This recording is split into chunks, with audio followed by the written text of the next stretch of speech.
Welcome to A Tale of Two Scribes. I'm your host, Eric P. Bishop. This is a place where interesting people come to talk about their creative outlets. As for myself, I'm an author, podcast host, travel enthusiast, and lover of the outdoors. If you'd like to learn more about my published works or adventures, go to my website, ericpbishop.com. I hope you enjoy the show, and please go out and support today's guest. Thanks, and enjoy the journey. Welcome to another episode of A Tale of Two Scribes. This week, I am pleased to have Terrance Layhew on the program. Hey, Terrance, how are you? I'm doing great, Eric. How about you? Author of Suit Up Podcast, and because of that, I didn't suit up for your podcast when I was on recently, so I decided I would suit up for you on mine. Thank you. You look fantastic. Do you have French cuffs on too? Did I notice No, that? that's not that high end. Okay. Although I don't know if I can get this. Oh, That's a hey. that baby is a Rolex. Nice. Okay. My wife works in jewelry and the I now know about like the Rolex list. It is I at need I the need to know local about the store. Rolex list. It's like it's 6 months out to get a new Rolex at this place just because there's so much demand to the amount of supply made. Well, I want to get this detail right, so I'm actually doing a horrible thing and looking on my phone. This did not have a 6 month wait because it is a knockoff from Erbil, Kurdistan, Iraq, which was given to me by a veteran who was deployed last year and said, I wanted to bring you back a Rolex. He goes, it's totally fake. I'm like, looks real to me. He goes, yeah, it'll pass the muster test. And I was like, cool, my first knockoff Rolex. So but I figured if That's I'm gonna be amazing. dressing up for Terrence, I might as well, have a Rolex on one wrist and a Fitbit on the other wrist and look like I'm super hmm classy guy. Well, you don't look like a super classy guy. You are a super classy guy. I thought you were going to stop at the beginning of that statement. I'd be like, Terrence, I mean, we don't want people to know that. I mean, come on, dude. I'm much older than you. Let the old man have a little grace in his graying years. So Okay, hey, but your temples are graying so perfectly. Like just the right like silver fox level. Like that's what I want if I ever go gray, that it starts doing it that way.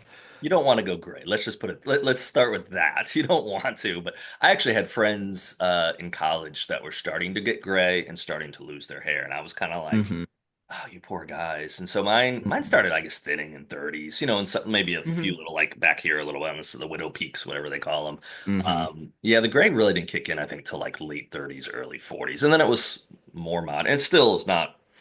I'm very blessed. I have friends that are full gray, and they're hmm a year younger than me, and I'm in my late I've got a 40s. buddy who's already going gray. Like I didn't realize his mom, like I always thought she has a jet black hair. Yeah. She started going gray in her 20s Yeah. and started dyeing it like Start from dying. that age. Yep. And he's in his mid 20s and already getting like is it called like a witch's streak or something where it just has like that white strip? Or He's starting to skunk, get, or skunk, yeah, either way. yeah. I'm like, you're Pepe turning Le into Pew. Pepe Le Pew. Jinx. I'll buy Yeah. you a Coke next time I see you. Okay. I can. Yeah. Coke. Depending on Or when it bourbon. gets good. I haven't had anything besides water and coffee since December 31st, but maybe a Coke. Wow. Yeah. I'm paying for my fattening back up after losing weight last year, so I'm back to. You're in training. That's the way to think of it. I am, and I hurt my shoulder like 2 weeks ago. So I was at the gym last night, and I can't bench press the last 2 weeks. I Oh tried earlier no. this week thinking I was Uh-huh. probably healed enough, and I don't have a lot of weight, close to my body weight or whatever is what I normally do sets with. And I got about four down, hmm and it didn't shoot pain, but it just I felt the twinge, hmm and I just put that one back up, and I was like, Yep. I'll give it another week. We'll see how it does. So I've found some other hmm exercises that aren't causing discomfort. And it's actually was a little better this morning when I got up. So hmm maybe something, maybe, but I got a buddy who's a chiropractor that I need to call this weekend and be like, hey, dude, I need to come see you because we might need to pop something somewhere or more than one thing. So Do you do mobility work before lifting? I stretch a little bit, but no, not really. I need to, especially as I'm older, I need to really do daily stretching more so I don't. The thing is with the shoulders, I guaranteed it wasn't from something working out because I hadn't worked out in like 2 days and I was on the way. I think it happened the day or the morning I was on my way to go see my son when he was up in Nashville for Oh, his birthday. mm-hmm. And I was just driving in Yeah. this rental car, and all of a sudden I was like, shoulder's a little sore. And then I didn't really think about it. And Mm-hmm. then, went through the day. It wasn't throbbing pain. It was Hmm. discomfort if I moved it a Discomfort. certain way. And so, the next morning I woke up and it was sore again. And the next morning it was sore. And then I kind of noticed it more with certain movements. And I kind of just stopped doing push-ups. I can still do curls and different Hmm. exercises that involve the shoulder and biceps and all that and upper body. But yeah, I don't know. Hours in the car, I will do that too, especially if it's a different vehicle. Just from personal experience, because I've driven a lot for work and rented cars for stuff. And Interesting. just depending on like where your shoulder sits, the seat, like all those little It was things that you A don't Jeep notice. Rubicon, so I will say it was not super like this wasn't an Infinity. This wasn't a Lexus. It wasn't built for comfort. It was built for like driving off road and running people over. So it was fun. The gas mileage wasn't fun. So I got the car for like my car has got a lot of miles, and I'm for longer Hmm. drives. It just makes sense to It rent makes so one. much more I sense don't to want to break rent. down like in Atlanta Yeah. or in Charleston or Florida. So when I went on the Enterprise thing, like the cheapest option was, "We'll surprise you when you get here. You can get whatever." I'm like, "Ah, Oh yeah. driving to Nashville, who cares?" So I got there that night before I was getting ready to leave, and they're like, "We have a Prius," which I should have Hmm. taken because literally I would have filled it up one tank of gas. Yeah. A minivan. I don't have a pile of kids, and I'm not I'm psychotic. proud of you for not getting the minivan. Thank you. Not that people that drive minivans are psychotic, but dudes that drive minivans might be psychotic. And the third option was a Jeep Rubicon. I'm like, I haven't driven a Jeep probably since I was in Hawaii. It's been a long time. So I get the Jeep. I literally got from the airport to my house that night because I was gonna leave in the morning. I think I'd already burned through like a quarter tank of gas. And I'm like, it's a drive, but it's not like Yeah. hours of driving. And I'm like, oh, this thing's gonna. I saved a lot of money on the rental. I'm gonna spend. I spend double the amount in gas than I did in the Oh. rental car than in the Jeep. But it was fun. I sat up a little higher, and I didn't have any Hmm. ducks thrown at me or anything. But it was a good experience. Speaking of Hawaii, I was thinking of you the other day because I cracked open my complete Magnum PI set and Nice. rewatched an episode the other day. Because, of course, like when I'm thinking through how do I want to describe a character, I'm like, I feel like there's a Tom Selleckness to this, and I need to refresh from the well. Tom, they don't make him like that anymore. I can't believe he's 80 years old either. He looks That's the other part amazing about for his age. Yeah, but that's the interesting part about getting older, especially because me growing up predominantly a lot of memories in the 80s and definitely early 90s is television was a big thing. We didn't have streaming, we didn't have Hmm. 50,000 choices. We had cable, but you end up a lot of Americans watched similar things. So you kind of got used to these certain actors and actresses and stuff. And now a lot of them are starting to die in the last like 10 years or so. I'm starting to like, Hmm. wait, who's dead? And some of them are getting really old and dying. I get it. Hmm. But it's still kind of like, well, that sucks because I know like where I'm in the pecking order. Like that's coming up for me at some point. I'm like, that's not cool. Not cool at And all. then there's Dick Van Dyke, who's still alive. He's got dragon's blood in him or something. I don't know what he's got, but they injected him a long time ago, or he just got forgotten. God was like, wait, hold on. Did we not take that? I thought we took him like 25 years ago, and he's gonna be like a buck 14. You never know. You never know. But yeah, no, there's some that have definitely been able to make it far, and but it's I don't it's a part of life. Unfortunately, I'm in that spot in life where friends, and again, it will happen to me at some point here. Friends are starting to lose parents, Hmm. and that's a buddy that lost his dad last week, and I just wasn't able to get up. It was long. It was Ugh. a 7 hour drive to get to the. Yeah.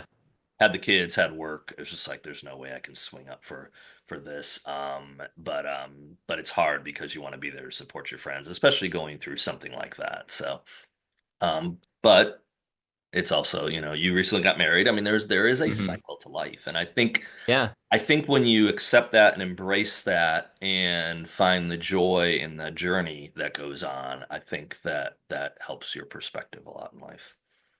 I remember there was a Daily Stoic email from Ryan Holiday at one point that Mhm. was something like it was a line from Laura Ingalls Wilder. Hmm. that so she was writing for the newspaper at the time, Hmm. and she was like, I've received the letter that we're all eventually going to get, or at least most of us will. My parents have passed away. Yeah. And that was a stark moment for me going, oh, this very likely, like it's always possible I pass first, but like very likely this is eventually going to happen. It's not a matter of if, but when. Yeah. And it's that whole memento mori idea. Right. Remember, you will die. Yep. And being aware of your own mortality and the mortality of others around you Hmm. really does increase the amount of gratitude you have, the Yeah, amount that absolutely. you want to enjoy the moment and Yep. the time you have with those people.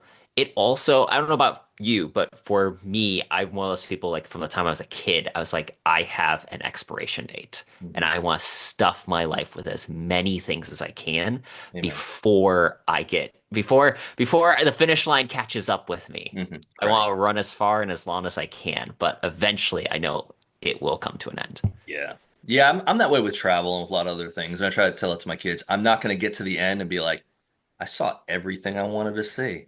Because Hmm. there's things I see that I want to go. Like Yosemite's one that I bring up every now and then. But I've been to Yosemite now 6 times.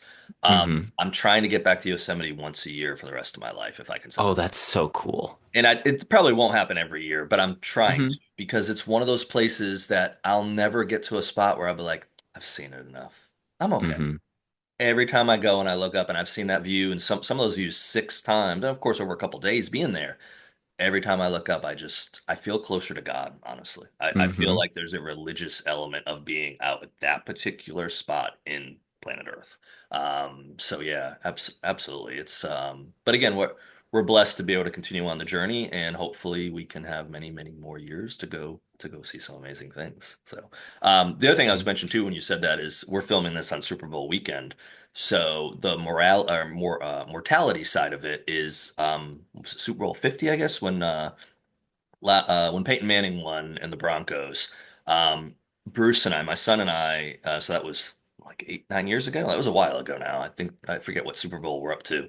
My son and I went to a friend's house, and he had a not a terminal disease, but he had a disease that was very debilitating. And Hmm.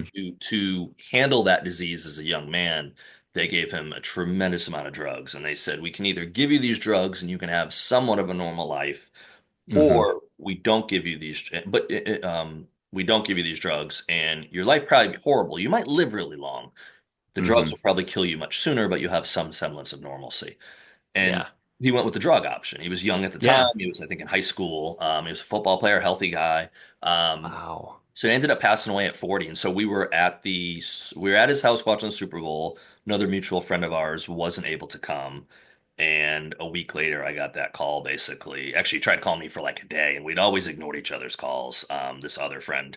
And Yeah. I finally answered. He's like, dude, I've been trying to call you since yesterday. I was like, yeah, you didn't leave me a voicemail. What's going on? He goes, such and such is in the hospital. He's not going to make it. So I got my fares as quick as I could in order with work, family, and before I got out the door, he called and said he's gone. Mm. And it was just like I was 39 or 40 at the time. He was maybe a year older than me, and it was like that sucker punch. And I said, I need to see him. I need to see him. Hmm. Tell him please to leave him. So I drove as fast as I could. It was an ice storm. Got down to Greenville, South Carolina. I got in the hospital up when his mom and sister were coming out. Spoke with them, and then I went up there, and there he was in the bed. Um, and it was just, yeah, it was a surreal moment. I got hold his hand, pray with him. My other buddy came, and we just talked over him, and it was just, but it's something I don't dwell on. Hmm. But every now and then it will come up, especially around the Super Bowl time, of going, okay, his journey ended. His journey ended young. Um, Hmm. mine likely won't. Mine could. Mine likely won't. So, but what am I going to do with that time that he didn't have, that extra time? Hmm. What do I want? And so for me, it's about spending time with my kids, traveling, writing books. So I try to keep that reminder somewhere back there that every so often will kind of pop up. And so the reason I bring it up is I decided recently I was my first book dedicated to my mom. The next couple went to the kids, my son and daughter. Um, my one Babylon Rise that came out in December, I dedicated to a friend of mine who's military, who I've known. I just saw him 2 weekends ago. And so this book that's coming out, Supreme Justice, this summer, I've decided I'm going to dedicate it to this friend, Donnie, who passed away. Mm. And this is the silly side of it. Just because he'd think Merci was smoking hot and he would love that character. I'm like, you know what? A female assassin. I need to dedicate something to Donnie. I'll probably write a little story at the back of the book in the acknowledgments of the last thing we did for him after he passed away. My friend and I did something kind of humorous at the funeral and just again, kind of that lighthearted part of it. You Hmm. can take something very serious, and life is very Hmm. serious, but there's also moments of joy, and there's moments of joy that even come out of those horrific situations. It's just the question, Hmm. are you able to find them? Are you able Yeah. to harness them and then do something good with what has Hmm. occurred to all of us, really? We're Hmm. getting I think deep that, today. yeah, we're This getting should be on deep a today. Sunday. Shouldn't we have like a praise band going behind or something? Where's Hillsong? I mean, what in the world? I think that it's Hemingway that said, "We're all bitched from the start. The point is to use the hurt." And I think that that's one of the most tremendous things I've ever read as a writer is just that concept of we're going to have pain, we're going to have suffering, there's going to be difficulty. It's really a question of what are you going to choose to do with it. Yep. And that's, I think that that bleeds through in most of the things that I know I write, and I guess with what you write too, Yep. is the experiences we have. That's part of what makes, at least for me as a writer, finding a way of processing Mhm. those emotions, feelings, whatever, Yep. it just becomes story fodder. And Right. that's my way of redeeming the events. It's your therapy, is what it is, Terrence. Yes. Your Well, I therapy pay gets for put a on paper. therapist when I can pay a cover artist to make a cover for it. I know. No, exactly. Yeah, you just it's much better. I've been through therapy before. I think writing is much better than therapy. It's probably cheaper. Definitely cheaper than marriage counseling, that's for darn sure. So, and I do get a return on this investment because hey, I got a bunch of books behind me. So I should probably edit that part out. But nah, we'll keep that one in. Especially as someone newly married, be like, oh man, don't scare him yet. So Thank you. we've talked offline about that. I've given you Hmm. my 2 cents, which is exactly worth 2 cents. So well, before we dive into books, what I did want to go to, because, obviously the man that you are and how you dress up and who you so let and I literally bought this thinking of you. So I've got the Yes. full on. Did I not? I didn't send you this picture. No, I You think got you it? told me that we were looking at it. I haven't even Oh, it's opened it. so I opened it this beautiful. morning. I was like, I gotta actually open this thing one of these days. So Oh, it's very nice blue. yes. I'm gonna watch them in Hmm. order at some Good point. move. I'm gonna Hmm. finish the book first, and then maybe in March I'll Yes. start writing. Maybe one Hmm. week I'll go. It'll take me, what's it? How many Hmm. movies are there? 20 something? 25, 25. Okay. 26. It'll take I me think half it's, a I think, year. yeah, you know what? You can do it. Okay. The Bond films are just such a tremendous legacy. I'm sorry, I'm just running right Oh, into it. I want, Just, yeah, I want to talk about Bond for a little bit before we talk about the uh, book. So, the incredible thing about James Bond is realizing this is a series that's like over 60 years old. no, it's crazy.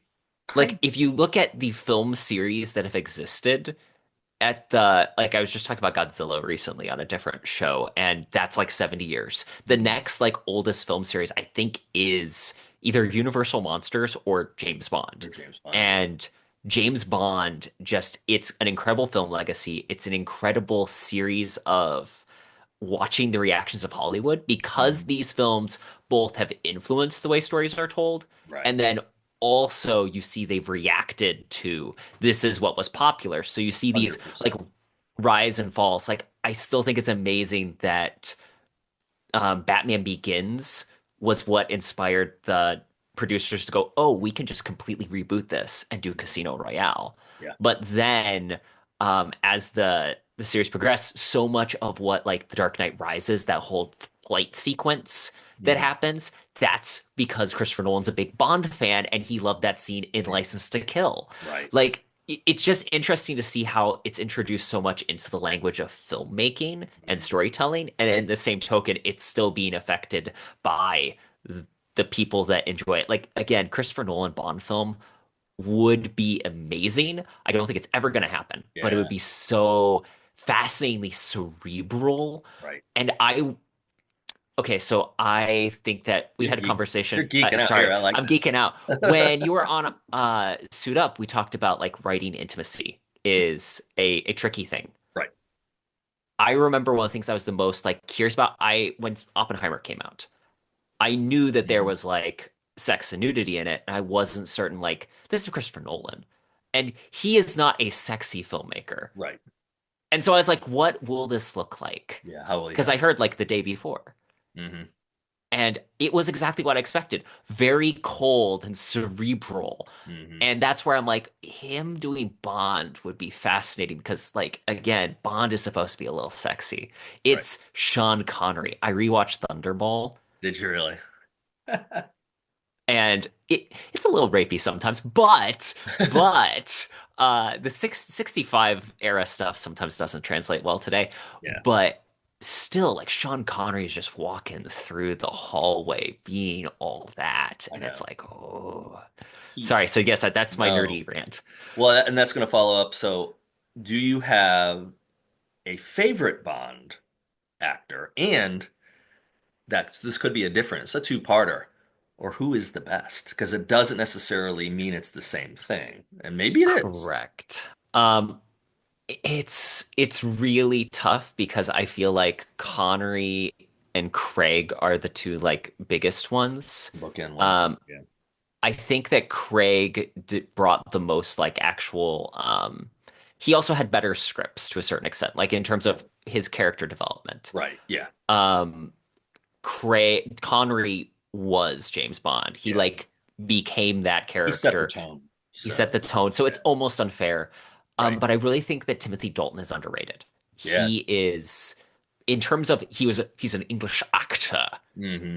who wanted to bring the idea of who Ian Fleming's James Bond was to the screen. Look at that. They're And looking he for a did new that. Bond here, Terrence. I mean, keep that Ah, accent going. You might be in the running. hey, Higgins, the guy who played Higgins in Magnum PI was actually Texan, Yeah. and he managed this perfect English Perfect accent. English accent. They're called actors for a reason. Some of them, at Mhm. least, that earn their badge. So I think that best actor was probably Timothy Dalton. Okay. Just generally speaking, I think that he brought the most of that to the role. I think my favorite is it's probably still Connery. Yeah. What Um, about you? Who's your? It's I, obviously Lazenby. yeah. What's that? It's obviously Lazenby. Of course. Yeah. No. I don't know. Niven too. I mean, I don't know. There's so many. What was he in? He did what? How many? I made sure I had a list of how many. So he did one. David Niven did the spoof Casino Royale that had Peter Sellers, and it was a mess of a movie. Casino Royale 67, I think it is. So, 69, something like that. what year was it? It was. Why is it not on my list? Maybe my list isn't full. So it's one of the non-Eon productions. So the odd thing about the James Bond films is that because the books were kind of optioned Yeah. at a time. So Thunderball had different rights. Casino Royale, the first one, was sold off, and that's why Gotcha. there's a CBS TV movie. It wasn't until after Die Another Day, I think, Okay. that the rights for Casino Royale came up, Actually came and up. Eon Productions to me like we're getting it, and that's when they went, we can make this Yeah, we can do it with the Craig. first one and reboot. Yeah. No, absolutely. I go with Connery only because I think he set the tone for the character. And then for me, growing up when I did, Sean Connery was just like that larger than life actor. So anything, Mhm. The Rock still goes down as Welcome to probably, the Rock. yeah, top five movie probably in The Rock. It's definitely top 10. Hmm. I've never really rated for sure where my 10 is or my five, but it's in that conversation of The Rock is It's just just one of those so good. ones. So well done, you know. Like I grew up thinking because I grew up when Transformers were coming out, Michael Mhm. Bay was like a punchline for Right. me as a filmmaker, as a film nerd. But Oh yeah. then I watched The Rock and I'm like, oh wait, no, this is like this could be a Criterion film. Yes. Yeah. Have you heard there is actually, and of course the internet is just so filled with so many conspiracies and all that, that um there's a conspiracy out there, or whatever you want to call it, that in The Rock, Sean Connery is actually James Bond. Basically, 'cause, Hmm. like timeline wise, trying to figure out about like the having the film with JFK and Hmm. all that, that they have caught James Bond, and that's who they put in Alcatraz and got James Bond got out of Alcatraz. So I read it once, it was several years back, and I was like, that's clever. And I mean, clearly these people just need to like tell stories instead of spending all this time coming up with these these weird but if it was spiderwebbed in that well, then kudos to them for making this Easter egg that few people will ever realize. I've heard that theory, and I think that it fits, and it's really fun, and it's where you realize again, just this is how cool Sean Connery is. Yeah. Like, Um, have you seen Entrapment with I Catherine have Zeta-Jones? him. And Yeah, Catherine Zeta. Yeah, great movie. great movie. Like, Daniel, yeah, not Daniel Craig, Sean Connery looks far, far older than Catherine Zeta-Jones. But the Mhm. moment I see them both on screen, I'm like, of course it makes sense. She's into him. He's Sean It's Connery. Sean Connery, exactly.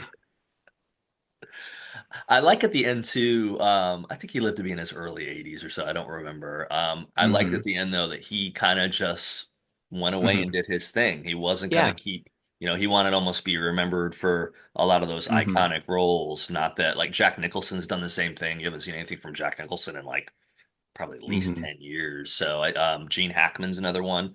Some of these Hmm. like top tier actors, I'm sure some people can make an argument that they could have stepped out even earlier in their career. Hmm. But I think also too that you're in a field like that. Like we have this, you and I share this similar interest with writing that literally as long as we keep our mental function about us, we can probably do it till we're extremely old. Might And not some be as writers good. do it as long, even when their mental function starts leaving. They do, Like, absolutely. And they still get published. They still make the New York Times bestseller list. Or some of them die, and you didn't even know they died because they just bring in a ghostwriter that will finish those stories for you. So I think I told you this. If it wasn't on your podcast, I've said it on mine.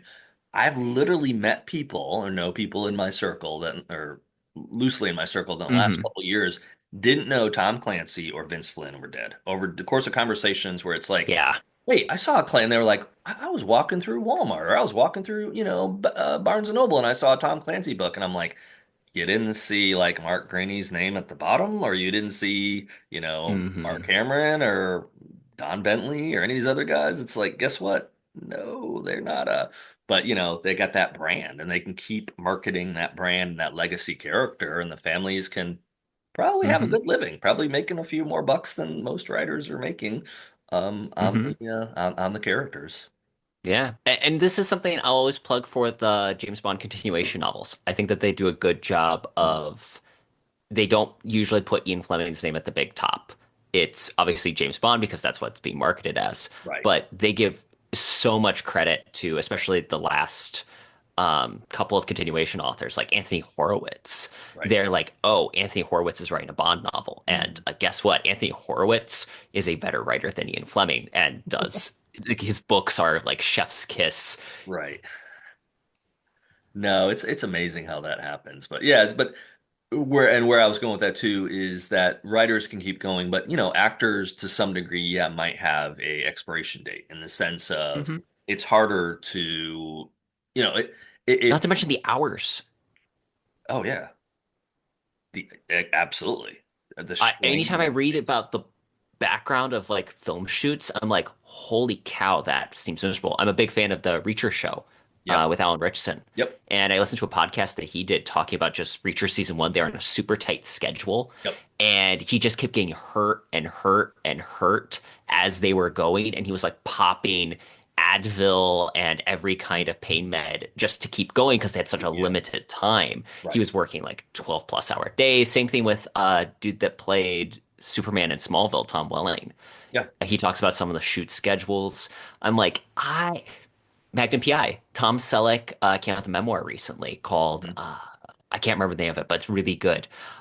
Just hearing him talk about like the schedule for shooting, I'm like, this is why I don't want to be an actor. Like I yeah, get they get paid sometimes outrageous amounts of money, right, but if you're the principal actor in a series or a movie, your schedule is horrifying yeah. for months on end.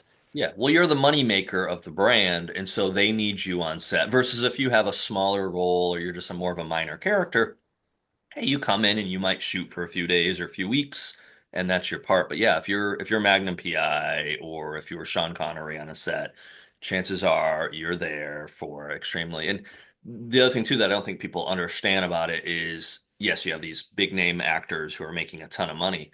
Um, yes, that costs the production company money, of course, absolutely, and it can be a sizable chunk, but you've got 100 people you don't see off the screen Hmm. that are you're paying for. And so I have a Yep. friend who does was producing music videos recently, his own Hmm. music videos, and we were talking about the logistics of it, and he was like, "When I'm spending money, it's per hour I'm spending money on this Yes. set." And he goes, "If it rains and we can't use Hmm. this film footage." Everyone's just standing around and I have to pay them, and it's not a small rate to pay people and you got a lot of them and they're doing all these different tasks for you. So the production costs on many things, and I know now people are doing stuff on, buying cameras and doing it more indie. But an indie film is not going to be shown at your local theater very often. Yeah.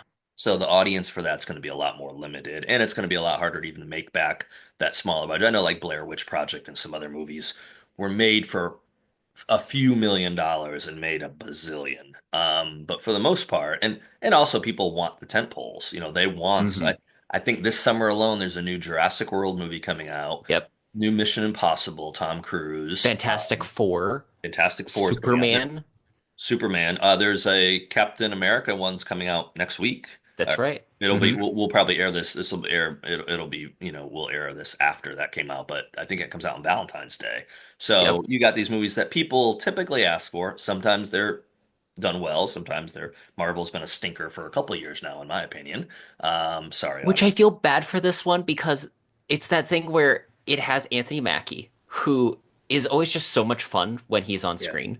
And it has Harrison Ford. Harrison Ford playing Thunderbolt Ross. I'm like, honestly, if this came out like 3 years earlier, 4 years, like if we pre-pandemic, I would have lined up to the theater to see it. Yeah, But we also had a lot of stinker Marvel movies since then, so I'm just like, I yeah. don't have confidence that there's going to be a return on my time. I don't remember the last good one either. I guess it would be the third Tom Holland Spider-Man one. Yeah. That would probably be the last Okay. one that I enjoyed. So this is a controversial opinion. The more I think about that movie post watching it, the less I like it I can I because can understand that. it's basically Easter egg the movie, Yes. which you could make the argument that's Deadpool and Wolverine, but in a different way. Yeah. It, this was the number one thing that I heard that made me like, oh, this is sad. They went through and got all your favorite um oh, what's the name of the actor? William Dafoe to play the Green Goblin again, which is Mhm. great, but also we're never going to get to see like the Tom Holland Green Goblin. They basically just admitted this was the best version of it and we can't do better, Right. rather than try to come up with an interesting story without that. Without And that, so yeah. No, it valid kind point. of it just hurts me a little bit because like we've talked about with storytelling is it's more interesting to see people come up with something new rather than lean on this is stuff that you already know. That's your party. Yeah, no, And that's absolutely. why every time I see like a James Bond fanfic, I'm like, oh, good for you writing something that you like. It takes effort to do that. So, like, good on you. But I'd be more interested. I want you to come up with your own story. With your own. Yeah, exactly. Yeah, it's fascinating. The whole creative process, whether it's be for movies or for books. I always give people credit for taking the risk. Hmm. But one thing, speaking of the movies, is I think I mean, there's so many good movies out there, but yet Hollywood, it's and publishing is as well. It's a Yeah. massive industry. So Hmm. when you're going to go invest 150 or 200 million, and that's not even including your marketing, which will double it, Hmm. they want something that they can feel pretty confident they're going to make their money back and then some. So they end up Hmm. going to the tired old tropes and trying to do Hmm. rehash. Okay, let's do I mean, what's Deadpool and Wolverine was number 3 in the series. Mission Impossible's up to like what, 8 now. Yeah. Although Mission Impossibles, I think it got better the last couple, like from Yeah. uh, I really enjoyed number seven. Dead Reckoning was I, so much fun. what was before that too? What was the one before that? It was Rogue Nation, then Fallout. And Fallout was the one Fallout. with Henry Cavill Yeah. and with the mustache, and that was the cock and lodum Oh yeah, fists. yeah, and the Like, bathroom scene, oh man, and stuff. yeah. Oh, jumping out of the planes, which time that so Hmm. those ones to me, they seem to be getting almost better. They've seemed to got better the last couple of movies, at least for me. Again, Hmm. it's like reading.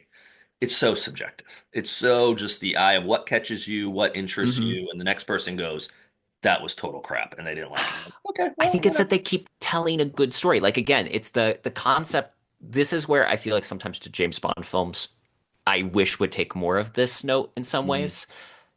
They basically we have the character, this is what he does. Like this is where I miss a good mission Yeah. because that's what the with the exception of like Rogue Nation, pretty much it's Tom Cruise has a mission and does mission. In the way that the film's been constructed, kind of since Christopher McQuarrie took it on, Mhm. I heard that he very directly Fallout was like, I want to try like what would my version of a Christopher Nolan movie look like, and that's Interesting. how Fallout has the visual style it does, some of the directive choices. And then when you get to Fallout, Dead Reckoning, they're much more evoking trying this Cold War vibe to it. Yeah. And again, I'm impressed with how the series continues to stay fresh Hmm. 7 movies in. But yeah, And that's exactly. largely due to changes in directors, being innovative with the scripts, and then going, we need a tentpole stunt. Yep. So we got Tom Cruise. He'll Yeah. jump off the side of a mountain with a motorbike, and then then yeah, how many the behind the scenes and how many times he did that. It's like this dude is bonkers. He's bonkers.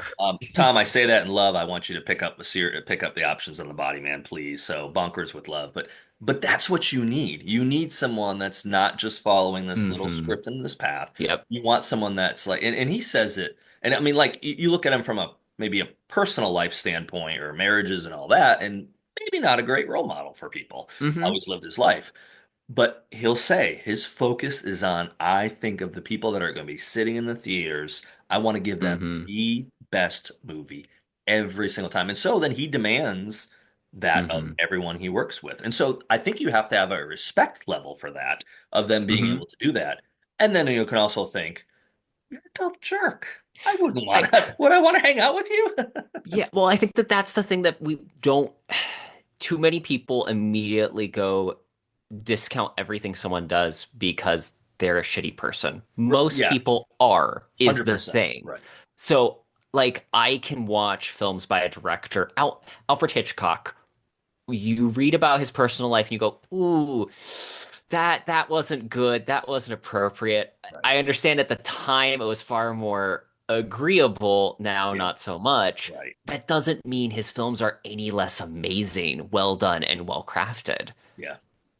Yeah, absolutely. Well, and there's also a time thing. Look, we were talking so much about Sean Connery earlier. There was an interview done with Barbara Walters years ago where he basically says, sometimes, Sometimes you have to slap a woman. yeah, you have to slap a woman. And again, back in that time period, I don't think it should have ever been acceptable, but back in that time period where he's referring to, Hmm. society, works in a different way. There's different norms that are acceptable and not versus now it's like Hmm. you're going to jail if you do that and your career's over, which Yeah. is secondary to even that. And I mean and it's just times do end up changing for sure. I think that people don't have a level of perspective for how much time has changed since then Yeah, because Sean Connery started out as a milkman. right. Like a milkman. This means this is like before refrigerators are common household Are common, yeah. appliances, people. It's a very different era. We're Exactly. talking like 1940s. Yeah, absolutely. No, it's wild. Well, even in um we live in a great time in some ways, and technology wise, and all the things at our Hmm. fingertips. The stat is still something like 20 or 25% of people, it might even be higher. I don't remember. I haven't looked at it recently, but of people in the world that don't have access to running water or toilet Oh, facilities. yeah. It's not Hmm. 500 people in the world or No. 500 million people. It's there's billions with a Mm-hmm. B of people that don't have something that in America, a lot of homes Mm-hmm. have two, three, four bathrooms. They don't have one. They don't have a Mm-hmm. pot to piss in, or they do have a pot to piss in. That's piss. So I think sometimes we lose our perspective on certain things because it's just like our life is so different and it's changing at such a fast pace. I mean, Mm-hmm. I'll constantly be saying that, I constantly sound like I'm old now with my kids. And I'm like, Dad, what was this like? It's funny, we were in Yosemite, not last summer, the summer before, 2023. And the kids saw it, but we were actually, it was before Yosemite, we were in Muir Woods, north of, Mm-hmm. outside of San Francisco. And we come around through the visitor center area and there's a payphone. And my daughter's like, Dad, there's a phone over here. Does it work? And I'm like, well, I'm sure it does. She goes, you have some quarters? And I'm like, who are we gonna call? Who are you gonna call the payphone? I'll call mom. I'll Who call this. ask her whose phone number she actually remembers? She know she knows mine and her mother's. I'm pretty sure those are the only two numbers Wow. she knows. I don't know very many more numbers besides that. I don't know my own mother's phone number, honestly. So if this thing gets, falls off a cliff, I'll be Mm-hmm. like, I hope mom, hey kids, you got BB's phone number in your phone, don't you? I don't even know my wife's number. It's like just because I haven't had to dial it since we put it in my phone. I don't even know my dad's current number. I remember his number from when I was like 12. You gave me mine before the podcast. Guess what? I couldn't tell you. I know there was an eight maybe in there, and maybe a two, or maybe a six, or maybe some other numbers. Hmm. I don't know. There was a bunch of numbers in there.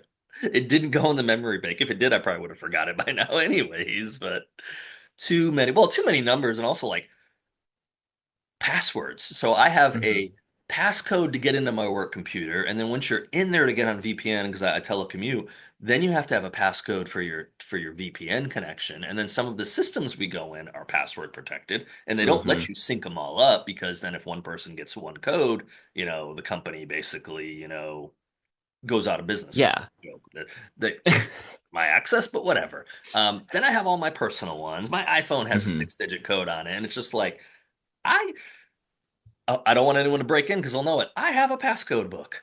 If I didn't have a Hmm. passcode book that's literally within reach of most of the time, I wouldn't know how to log into it. Every now and then I'll clean up stuff on the computer just so it's not Yeah. slowing down. Google alerts you, hey, all of these passwords have been found in a breach. Yeah, so I'll clean everything up and clear your cookies and all that stuff. Well, every time you do that, any site you were logged into, which for me is like Amazon, I'm in KDP because I have to check marketing every day. Yeah, I don't my Amazon login. I have to go to the passbook. It's like, wait, was that a number sign or a four or a seven? What's the code after? Was that which one's capitalized? It's like, oh my goodness, this is ridiculous. I live in the constant struggle of I started my Audible account when I was too young to have one of my own. Gotcha, So now I have like 185 titles in an account I share with my family. gotcha. So which means when my mom changes the password, all of a sudden I'm like, but Audible isn't working. And my What's life slowly starts to crumble until I get the new password. if you only knew her phone number to call her? Exactly. Well, hey, let's dive into books. So, what got Absolutely. you into this wild, crazy world of writing? I've loved stories since I was a kid. I've always loved books. There was a book at my library called Captain Zapp and the Evil Baron von Fishhead. I can't remember the name of the author. I just remember loving it. And I walked into the library with complete sincerity and told the librarian, here are my suggestions for sequel titles. And when you see the author, because obviously he must come into this library regularly, or you're in touch with him Of because you have his course. book. Actually, now I'm suddenly realizing it'd be so much fun to interview that guy if he's still with us. Um, There you go. You've told me I to was, interview the other Eric Bishop. I haven't reached out yet, yes. but yeah. Oh So my, it's Eric in my Bishop and Eric list Bishop. of things to do at some point eventually, one of these days. So I've always enjoyed stories and I've always had an interest in them for a while in my late teens. I kind of thought I was going to write nonfiction because I'd kept a blog and I wrote essays for years. Mhm. And I was like, I'm going to write about the suit up philosophy. And that was what started then the podcast spinoff, etc. Yeah. And I kept kind of stalling in the I can't finish writing something. And so I Mhm. was like, I will write something that has zero actual expected return on investment. And so naturally, I decided to write a romance novel. And so I wrote Reason and Romance, which the idea was write a Jane Austen-ish book set in the present day, but from a man's perspective. Hmm. And writing that, I realized I don't want to write nonfiction. I want to write fiction. I want to write stories. I want Yeah. to enjoy coming up with characters and giving them snappy, quickie dialogue. Hmm. And so that's how that started. Then I wrote the sequel, Prose Procrastination, and One Man's Treasure. And I want to tell swashbuckling adventure yarns and be a That's the best modern line Jack ever. London. I love it. I love it. I love how your profile starts like that. You're an author and a swashbuckler. And I'm like, Hmm. that was the other question of what made you become a swashbuckler? I grew up watching Errol Flynn. Like I loved Zorro, like one of my earliest formative childhood memories, like early movie that I remember watching for a variety of reasons. The Mask of Zorro was like a keystone moment that was indelibly marked in my brain, where Anthony Hopkins playing the original Zorro Yeah. and Antonio Banderas is like this new up and comer, And and then Catherine Catherine Zeta-Jones, Zeta who Jones. ties back into, ties back There's a into Sean moment where I Connery. realized, like looking back, I'm like, I have a type, and I think this is where it came from. Not a bad type to have, might I say. She's definitely, Think on the list. So yes. it's still So aging like gracefully too. yes. So like that's kind of where it started. I loved the sword play, rapid dialogue, adventurous situations, and then at Princess Bride, the Zorro TV show with Guy Williams that Disney did like back in the 50s. I watched it on replay every time it was on Disney Channel, and I've grown up loving the Scarlet Pimpernel, all Batman, the Shadow, anything that had that kind of um, look into the you're fighting your enemy with the sword and you kind of look into the Mhm. camera and wink. Yeah. That was something that just it stirred within me. Yeah. I love it. I love it. So yeah, and I think there's such a good place because there's so many different kind of genres to write for and write with. But to kind of have that adventurous, because I think so Hmm. often um, it's readers are wanting to escape their regular life. I mean, again, Hmm. I do finance for a living. If I wrote a book about how much fun it is to work for a national title insurance company and do budgets and bonuses and year-end stuff and journal entries and stuff, and I gave that book to someone, they'd get about 4 or 5 lines in. They'd look for a gun that's got to be close by so they could just end it all. It would be horrible. No, they don't want to read what your normal, and some people do live extraordinary lives and they get to tell those tales. But for the most part, to pay our bills, we normally have to do a little bit more mundane tasks, which don't make good for good stories. Things happen that you can Hmm. hopefully put into a story at some point, but regular everyday stuff. So why are people reading? Well, they're reading to escape. They want to be Hmm. pulled, again, talking about the Catherine Zeta-Joneses, or for me, it's Selma Hayek. I always joke with my friends, Selma Hmm. Hayek, and they kindly remind me, dude, you don't have a chance. And I know she's married, and she's married to a billionaire. And I'm like, billionaires die too, Selma. They do, Selma. You don't mind marrying money. You don't need money, so you definitely would be okay with me because you don't have to take any of my money, and I'm not even gonna take any of your money. Just that's fine. I'll sign I signed the prenup this afternoon. No problem. Hmm. You don't have to owe me a dime. You're on the list. So please. But no, everybody wants, again, for books it's an escape, and then also Hmm. everybody wants what they can't have normally. And then sometimes they get what they thought they couldn't have and they realize, oh, this isn't as great as I thought it was gonna be. So, I think like just to the James Bond novels, like as an example, I think that one of the things I like about that series and something that you've done well in your books to a certain extent is there is a cost to living that life. yes.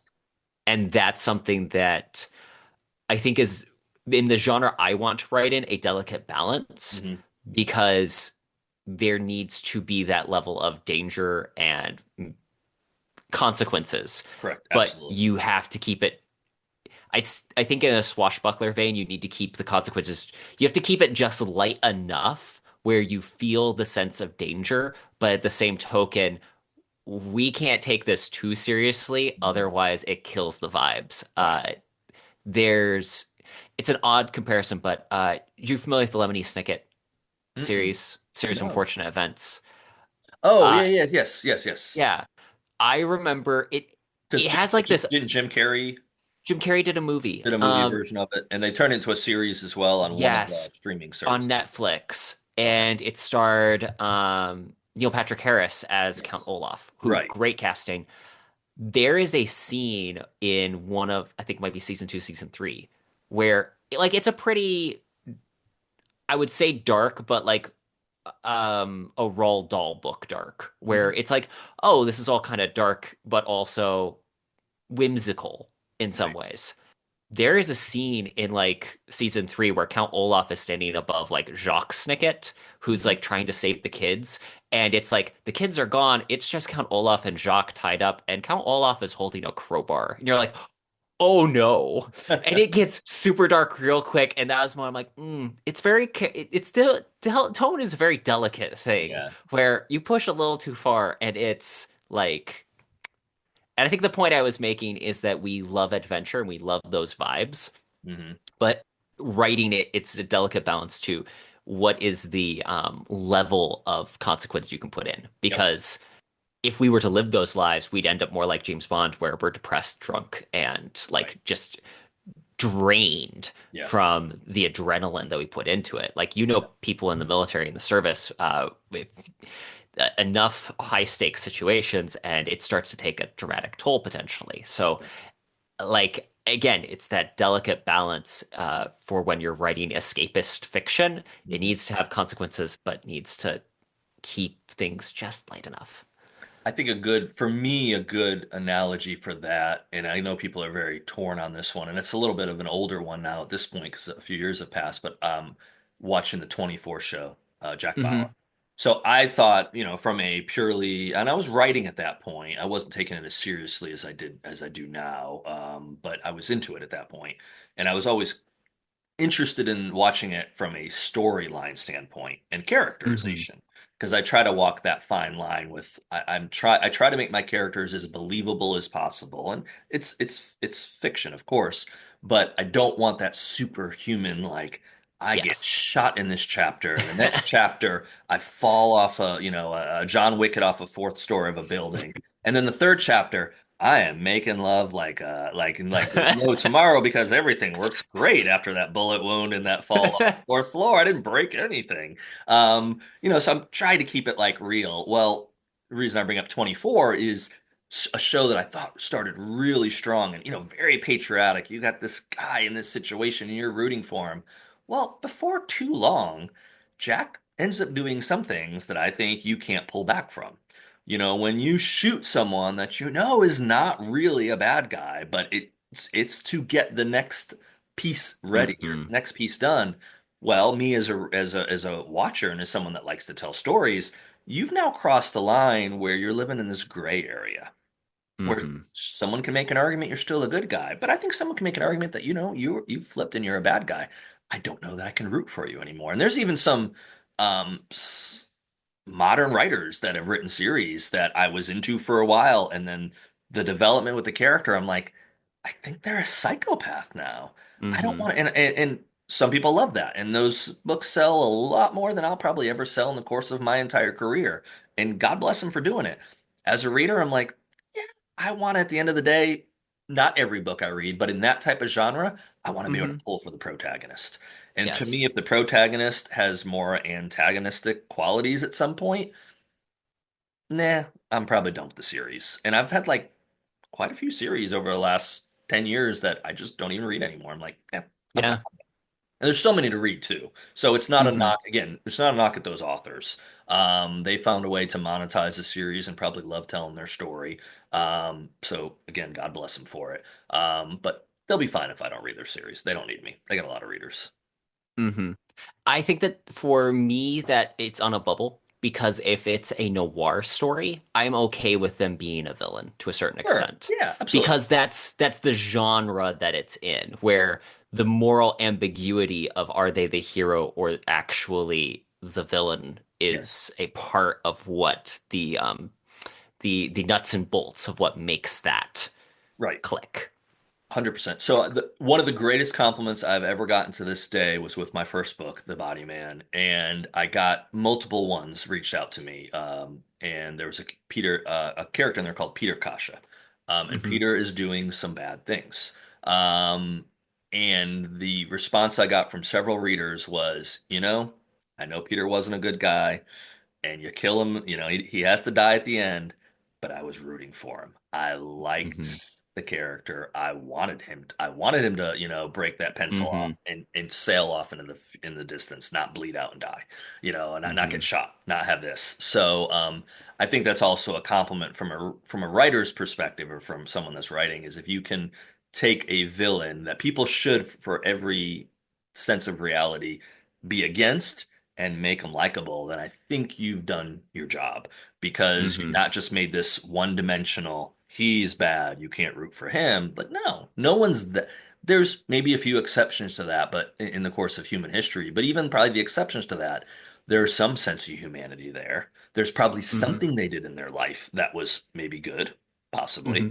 And but always to most villains, they're the heroes in their own story. I mean, right. it's cliche, but it's accurate. It's 100% true.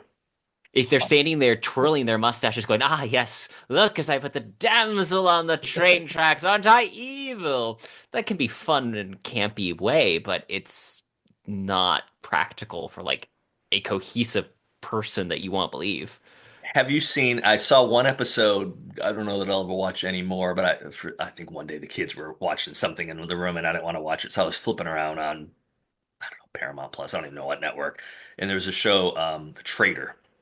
I think it's no, CBS, NBC. Oh, I don't wait, know. is this And the reason the I say it is the reality guy TV that's show? the actor that's kind of leading it up, or the host, talking very Yeah. much like you. And it's like, yeah, there's like I can't remember. Alan Cummings. It's on Yes, Peacock. yes, yes, I've yes. seen the trailer for it and was like, "Oh, is this like a and then I saw his reality and I'm like, Yeah, so they bring in a lot of and they bring in reality stars and some other regular people, but I Mhm. think there's like a dozen maybe people, and three or four of them are traders, and you have to figure out based on the competitions and what's going on who's the trader. And you have to get rid of the traders. And if the traders make it all the way, they get all the money or something.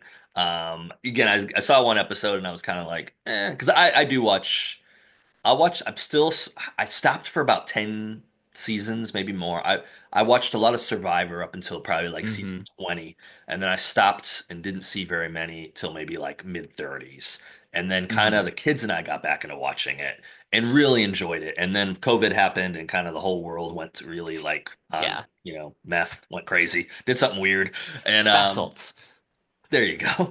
And so now it's back and they've changed it and tweaked it. And some of the seasons, like this last season, the kids were like, last couple we didn't like. So I'd sit there, I have nights where I don't have the kids and I don't just sit at a table by myself. So I'll come to the couch, watch TV, eat dinner, and then go write.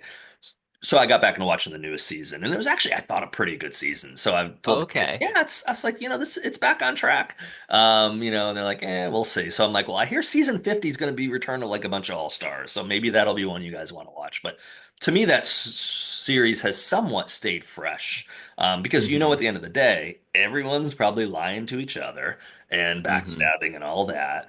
But you still have people that are doing that you end up finding yourself rooting Mhm. for whether it's their story behind the scenes of why they do it, or whether it's just the way they can pull off like of Mhm. course you're seeing an edited version, but they pull off this blind side that, I think the best one of the episodes, and this was years back, they did one where like everybody ended up having either some advantage or immunity idol, and they all dropped them.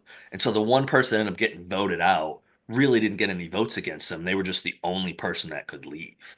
And it was one of those ones where you're watching the season, you're watching that show, and you're just like, holy cow, I didn't see all that coming. And again, that ties back to the storytelling element. And even Survivor has a Mhm. storytelling department that's trying to Mhm. tell a story with these videos that apparently are filmed, real, and there's no scripting or anything, but they're trying to tell a story, and people want stories. They Mhm. want, again, like we said, Mhm. they want an escape. They want something that kind of makes them think of something that maybe they can't have in their regular life. And so they find that in stories. So, which again, for you, for writing what you do, these swashbuckling, one man's treasure, which, by the way, I haven't read it yet. And I Hey. got it. I was like, once I get through this, I had to read a book recently for a blurb for a friend. That's the only book I read in the last month because I cannot do a very good job of writing my own books and read. Yes. And if I do, I'll read like 2 pages, and because the Hmm. last thing I do before I go to sleep, and then I'll fall asleep, and it takes me like 10 months to read someone's book. So I'm not going to. Hmm. So this will probably be my dessert Oh, thank you. once I get Supreme Justice out to some advanced readers before it goes to the editor, then I can be like, okay, I can actually read a book now. That's not. And I also like the other thing too. I love the storyline of what you're writing because I did read a little bit and I've read your synopsis, of course. Um, I'm kind of gravitating to stuff for the last 5 years or so that are totally outside of what I like to write. Yes. I Hmm. don't like to, and it's not that I don't read any political or any thrillers anymore, but it's very selective nowadays Yes. because I find myself like critiquing of going, man, I wouldn't say Yes. it that way, or why didn't they do this? And so I don't like, I, I hate to say I don't enjoy him anymore because that's not true, but it doesn't have that Hmm. factor of being wowed anymore like it did before I started Hmm. writing myself and publishing. It changed it. Hmm. But when I read something outside my genre, that childhood innocence is still there because I can't write this kind of stuff. And maybe I could, but could I write romance? Probably not. Catherine Zeta-Jones and Salma Hayek would be there, and I'd be a happy man. The end. Book's over. Will the Jackal have that as like a dream at some point in the next Omega Group series? The Jackal. We gotta figure out what's going on with the Jackal and Charlie first. But maybe you never know. We'll give it a couple years, and we'll have them out on an adventure. Who knows? I think that it's a delicate balance for me as a writer and reader in Mhm. that it really does have to click the right formula for me not to read it and start editing internally Yeah. or being like I'm always critical of everything that I watch, read, consume. So like that's always going to be there. But for me to just sit back and enjoy is harder and harder the more I Mhm. write. Yeah, absolutely. I actually splurged last night, and I was like, okay, I'm trying to limit watching anything, but Friday nights I'll watch something. And I had Hmm. saved it for probably a good solid month. I hadn't watched episode 6 of The Diplomat season 2. So I Ooh. kept holding off on that one. And finally last night I Hmm. was watching it. And I was just like, ooh, I was so like, ooh, I'm looking forward to this. And then the ending of it came, and I was just like, never saw that coming. Never. I mean, I thought I had an idea of where they were going, and they didn't go where I thought they were going to go. And I'm just like, Hmm. and fortunately, at the end, they were like, Hmm. the diplomat will be returning. I'm like, okay, we can see where they're going to pick this one up. I'm already on board. Put it on Netflix, and I won't binge it. I'll spread it out over 3 or 4 months, but I'll watch an episode every 2 or 3 Friday nights. So, That's the issue I had with The Mandalorian season 3 was when I watched it. Normally, when I watch something, I could just watch it without like doing too much critical stuff because yeah, I don't make movies or TV. right. But The Mandalorian season 3, every time they had an interesting, okay, this is a way that they can turn it. Hmm. They literally chose like what I'm thinking these are like the 5 options they can take. They chose the least interesting, Right. most boring version of something. I'm like, and this is why I don't like Star Wars right now. But to that point, I started watching Andor, and I'm intrigued because this seems like something I want to watch. I think I watched the first episode. It's been out for a while now. Hmm. Because I was just talking about with the kids the other day. We pulled on what were we watching? Oh, my daughter. I was trying to get her to go through DVD. It's behind. I got 100 DVDs. Most of them are action. Hmm. Most of them are 80s, Hmm. 90s type flicks. It's like The Rock The and every Rock other is Michael definitely Bay in movie. there. This set. I have one top shelf that's all just like series or whatever, and then Yes. comedies, and they're not actually in a great order. I need to order them one day, but kind of going through ones with her, like, hey, do you want to watch this? No. Do you want to watch a Jurassic World movie? No. Do you want to? So she goes, I want to watch Lego Masters. I was like, is there a Lego Masters that we haven't seen? So I've Googled it, found out who's streaming Lego Masters nowadays because we'd watched those shows on Fox. Fox had them. At one point, and so there was a season we hadn't seen that we hadn't been paying attention, and so we actually put it on the other night, and we watched Lego Masters, and it was on Disney, and I realized Oh, Disney Plus is that's one right. that Hmm. I've not been watching. I mean, the last year it's been very hit or miss, and they've had no series that Hmm. either caught my attention or if I started watching them, I'd get an episode in and I'd be like, nah, Yeah. no, I'll just watch Seinfeld or I'll just watch It, Magnum PI or whatever. No, I'm yeah. good. It's really sad for personally as someone who like I feel like Disney had this huge like jump up Yeah, in like my early like just since I turned 30 this year. So just since the time I turned 20 to 30, we saw Disney crest right. and then it feels like they just dropped off the Yeah, face of the map, which is really sad because, again, so much promise, so much hope, so much stock, right. and now, fingers crossed, Yeah, I maybe we'll don't have better know. days ahead. I think Disney to some degree kind of, instead of going for the core audience and trying to please those that are interested in those particular series, they're going more for a fringe, or they're doing something that I just don't know what their thought process is. Hmm. Like Mandalorian, no more than the Mandalorian series, but they're doing a movie. So, and I don't know, there's still like 2 years out, I think, for that to come out. That's still so the Star Wars stuff. They seem to have really like kind of to me and again, it's all just your perspective on stuff. It's so, your opinions are everyone's so varied. But it seems like they've dropped the ball and they've not really gotten anything in there to then make you really like, Netflix has been really the one to kind of, and Amazon Hmm. Prime's done a few, but even Amazon Prime to me, they'll do a few good shows. I know some people swear by some of the Apple shows. I also get Hmm. to that point of like, I can't have 10 streaming things. Um, Yes. Money wise, it's not a good investment. What am I going to spend? I might as well have You cable at that spend 5 times the amount you would on cable having point. each streaming service, and if you get it without ads, it's even worse. Yeah, exactly. And most of them I did get Paramount Plus without the ads. Like I upgraded on that one because back when the kids and I were watching Survivor a couple of years back, because it would freeze up during episodes during the commercial breaks, inevitably. And you'd have to like restart everything. And so I finally went ad Hmm. free, which was like $6 more a month or whatever it was, and it never froze again. I'm like, oh, okay. Hmm. That's why these jokers do that.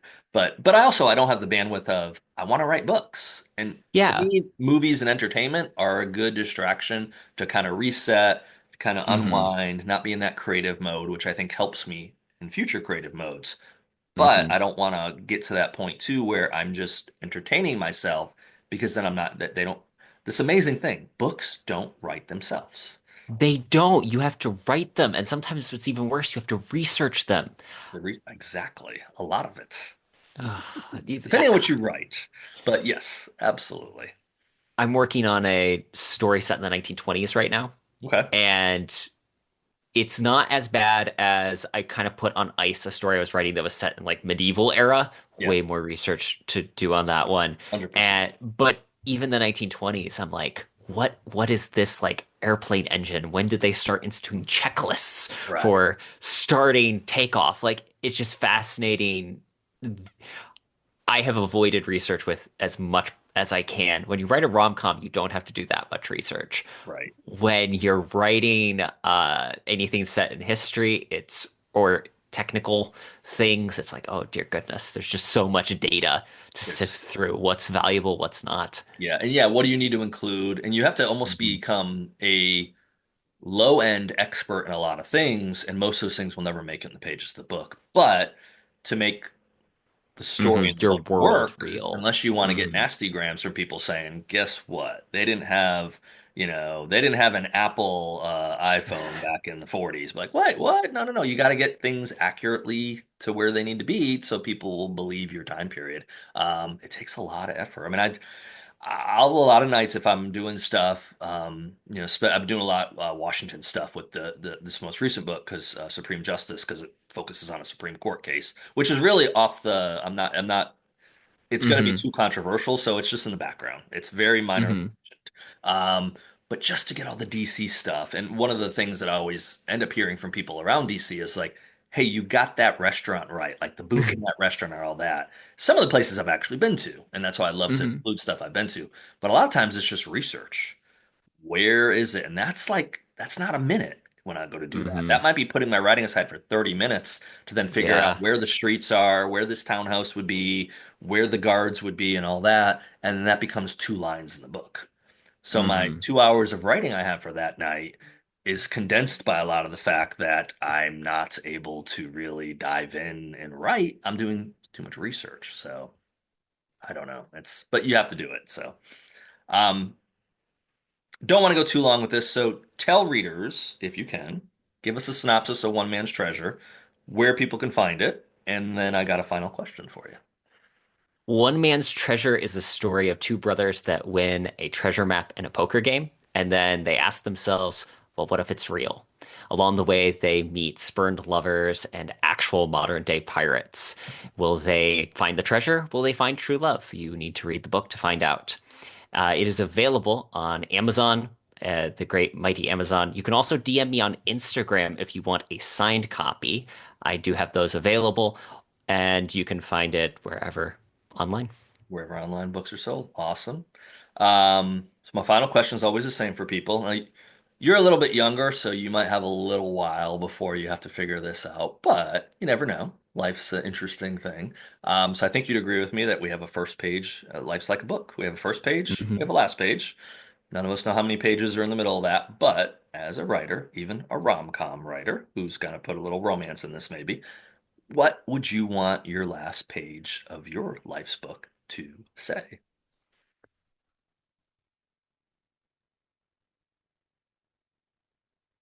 We're pausing for effect here. Yeah, My pausing for mind is effect. the James Bond. He's got Sean He Connery in f- his head right now saying, Terrance, what he will you want finished well, to finish well? Finish well is perfect. and that's what I want to say because I Love know it. I'm not going to do everything, but I want to have done everything that I could. Uh, I'm going to botch this. What's the Bible verse that kicks in that says, well done, my good and faithful servant? Yes. You've Mhm. done well. You've done well. And Mhm. well is not without flaws. Well is not without some bumps in the road. But well is the best job you can do with what you're given in life and Mhm. what you do with it. There's a Jack London quote that I absolutely adore.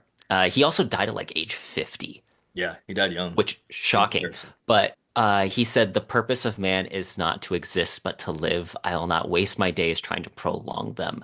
I will use my time." And I want to use my time. Perfect way to end this. Terrence, thanks for coming on. It's been a pleasure.